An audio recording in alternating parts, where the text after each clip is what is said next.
Bom dia a todos, louvado seja o nome do Senhor. Nós vamos estudar mais um pouquinho da palavra do Senhor. João capítulo 17, a partir do versículo de número 17. A minha Bíblia tem um subtítulo que diz: a tristeza dos discípulos será transformada em alegria. Nós vamos ver aqui o Senhor Jesus Cristo se despedindo dos discípulos enquanto ainda estava vivo, dizendo que os discípulos fugiriam, mas que logo depois eles seriam cheios de alegria da presença de Deus pelos fatos que aconteceriam, que eles não tinham noção do quanto seria poderoso. Versículo 17 diz assim: alguns dos seus discípulos disseram uns aos outros: o que ele quer dizer com isso? Mais um pouco e não me verão, e um pouco mais e me verão de novo. É porque vou para o Pai? E perguntavam: que quer dizer um pouco mais? Não entendemos o que ele está dizendo. Os discípulos ouviram Jesus falando: olha, por um pouco vocês me verão e mais um pouco vocês não me verão mais. Jesus percebeu que estavam desejando interrogá-lo a respeito disso, pelo que ele disse: vocês estão perguntando uns aos outros o que eu quis dizer quando falei mais um pouco e não me verão, e um pouco mais e me verão de novo? Digo-lhes que certamente vocês chorarão e lamentarão, mas o mundo se alegrará. Vocês se entristecerão, mas a tristeza de vocês se transformará em alegria. A mulher que está dando à luz sente dores, porque chegou a sua hora, mas quando o bebê nasce, ela esquece a angústia por causa da alegria de ter vindo ao mundo um menino. Assim acontece com vocês. Agora é a hora da tristeza de vocês. Mas eu os verei outra vez e vocês se alegrarão. E ninguém lhes tirará essa alegria. Ou seja, Jesus está dizendo: vocês vão ficar tristes, eu serei morto, serei crucificado, vou ressuscitar. A tristeza vai tomar conta do coração de vocês. Irmãos, isso me traz uma lembrança, por exemplo, dos dois discípulos no caminho de Emaús. Eles estavam caminhando com o coração angustiado. E de repente Jesus vê os dois conversando sobre todos os acontecimentos. 3 dias depois, entra do lado dos discípulos e começa a conversar com eles, o coração deles arde, e eles contam: você é o único peregrino em Jerusalém que não sabe das coisas que aconteceu, porque o nosso Senhor Jesus Cristo, mestre, homem poderoso em obras, morreu. Irmãos, havia uma tristeza no coração deles, porque eles viram mestre aqueles a quem eles seguiram durante 3 anos e meio, com o coração cheio de alegria, pensando: esse vai restaurar Israel. Então eles ficaram tristes, mas Jesus ressuscitou. E a alegria deles foi tão grande, e Jesus assegurou a eles que ninguém lhes tirará essa alegria. E o versículo 23 ele diz: naquele dia vocês não me perguntarão mais nada. Eu lhes asseguro que meu Pai lhes dará tudo o que pedirem em meu nome. Até agora vocês não pediram nada em meu nome. Peçam e receberão, para que a alegria de vocês seja completa. Até agora vocês não pediram nada em meu nome, porque eles estavam ali junto com Jesus, eles não estavam orando ao Pai, pedindo nada em nome de Jesus. Jesus estava ali. Imagina você nessa situação. Quando você queria algo de Jesus, você pedia direto para ele. Mas agora eles não haviam pedido ao Pai: Pai, pode me dar em nome do seu filho que está aqui? Não fazia muito sentido. Mas agora ele está dizendo: peça e receberão, para que a alegria de vocês seja completa. Queridos, presta atenção, é algo muito sério que eu vou dizer. É do agrado de Jesus que você seja feliz. Mas não é uma alegria externa, não é uma felicidade momentânea. É do agrado de Jesus que a paz que Ele dá esteja instalada no nosso coração, para que eu e você sejamos alegres plenamente, para que a nossa alegria no Senhor seja completa. Deus não tem prazer com que você esteja triste, infeliz, entende? Mas Ele fez uma promessa, na verdade Ele não prometeu, foi uma constatação por algo que Ele já sabe. Olha que interessante, nós vamos continuar lendo, os irmãos vão entender. Embora eu tenha falado por meio de figuras, vem a hora em que não usarei mais esse tipo de linguagem, mas isso falarei abertamente a respeito de meu Pai. Nesse dia vocês pedirão em meu nome. Não digo que pedirei ao Pai em favor de vocês. Eu não vou falar para vocês que eu vou pedir, pois o próprio Pai os ama. O próprio Pai vai atender o pedido de vocês por causa do amor. Está entendendo o quanto isso é forte? A Bíblia diz que tudo que é para nós fazermos, nós faremos em nome de Jesus, né? E devemos fazer em nome de Jesus. Eu peço uma cura para alguém, para mim, para minha casa, para um amigo, para a igreja, em nome de Jesus. Maravilhoso isso. Porém, queridos, Deus nos ama. E por causa do amor dele por nós, ele já faz por causa disso, porque agora que nós somos um em Cristo, nós também somos um com o Pai. Para nossa alegria ser completa, o Pai nos concede. Pastor, por que nós pedimos tanto e não recebemos?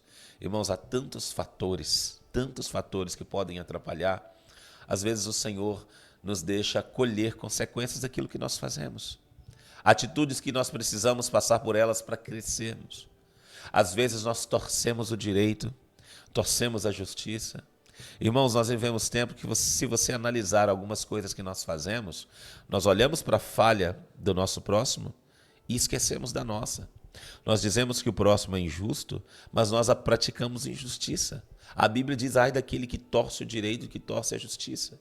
Nós precisamos analisar as coisas com sabedoria e ver se estamos fazendo algo correto. Ver se nós estamos nos conduzindo da forma que agrada a Deus. Porque nós precisamos olhar para a palavra do Senhor como um alimento na qual eu vou me manter de pé. Eu preciso disso. Então existem muitos filhos de Deus, servos de Deus, cristãos, crentes, o nome que você escolher, evangélicos, que olha para a palavra do Senhor, mas ainda assim, quando vai tomar alguma decisão, toma segundo a sua própria vontade. Toma em nome de Jesus. Ele agradece em nome de Jesus, mas faz segundo a sua própria vontade. Eu preciso saber o que Deus quer de mim. Eu preciso estar onde Deus quer que eu esteja. Eu preciso fazer segundo aquilo que Deus quer que eu faça. Fazer o certo, fazer o que é correto, não torcer a justiça, não torcer a verdade e viver a vontade do Senhor plena e completamente. A palavra do Senhor diz que o que depender de vós tende paz com todos. Ou seja, você não pode mudar o que depende do coração do outro, mas o que depende de você. É necessário que você lute pela paz. Isso agrada a Deus. Quando nós estamos ocupando esses espaços que Deus pede para nós ocuparmos, nós pedimos e Deus nos atende.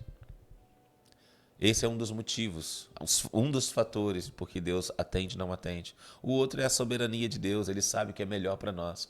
Até quando nós pedimos algo para Deus e Ele vê que aquilo vai nos fazer mal, Ele segura, nós pensamos, Deus não está me ouvindo. Ele está te ouvindo. Ele está te ouvindo mais do que você entende, mais do que você possa perceber.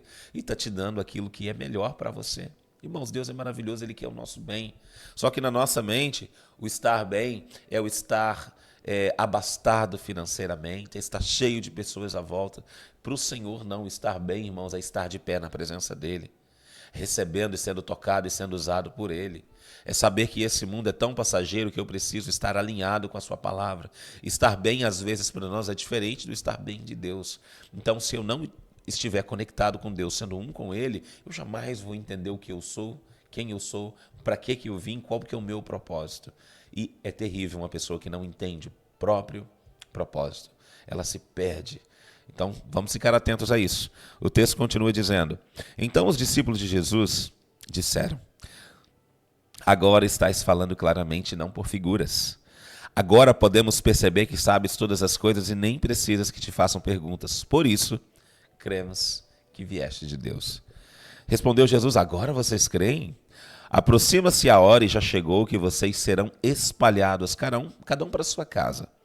Vocês me deixarão sozinho, mas eu não estou sozinho, pois meu Pai está comigo. Eu lhes disse essas coisas para que em mim vocês tenham paz. Olha de novo Jesus falando sobre a paz. Neste mundo vocês terão aflições. Não é uma promessa, é uma constatação, é uma garantia. Neste mundo vocês terão aflições. Contudo, tem de bom ânimo, eu venci o mundo.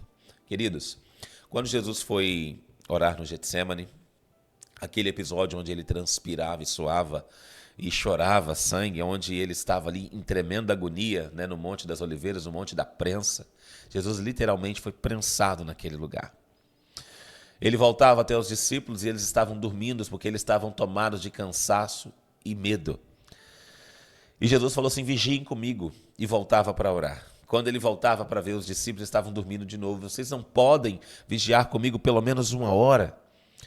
E Jesus falou assim, vamos embora, porque aquele que há de me trair está vindo. Então chegou Judas com alguns soldados, e ele tinha dito para os soldados, aquele a quem eu beijar, esse é Jesus, pode prendê-lo. Judas se aproxima de Jesus e beija o seu rosto. E Jesus fala para ele, com um beijo você trai o Filho do Homem. Naquele momento ali os soldados tomaram Jesus e todos os discípulos correram. O versículo de número 31, vocês serão espalhados, cada um para sua casa, vocês me deixarão sozinho. mas eu não estou sozinho, pois meu Pai está comigo. Foi uma noite terrível, foi uma noite de açoites, de derramar de sangue, de humilhação. O nosso Mestre, o Rei dos Reis, Senhor dos Senhores, aquele que hoje está no céu cuidando de cada um de nós, aquele que ouve as nossas orações e atende, aquele que está à direita do Pai, passou uma noite terrivelmente de julgamento, de perseguição, né, de humilhação, mas ele não estava sozinho. Depois Jesus foi crucificado, os discípulos ficaram à distância, né, acompanhando a distância. Alguns deles foram se aproximando, principalmente de João, que estava ali do lado de Maria, mãe de Jesus.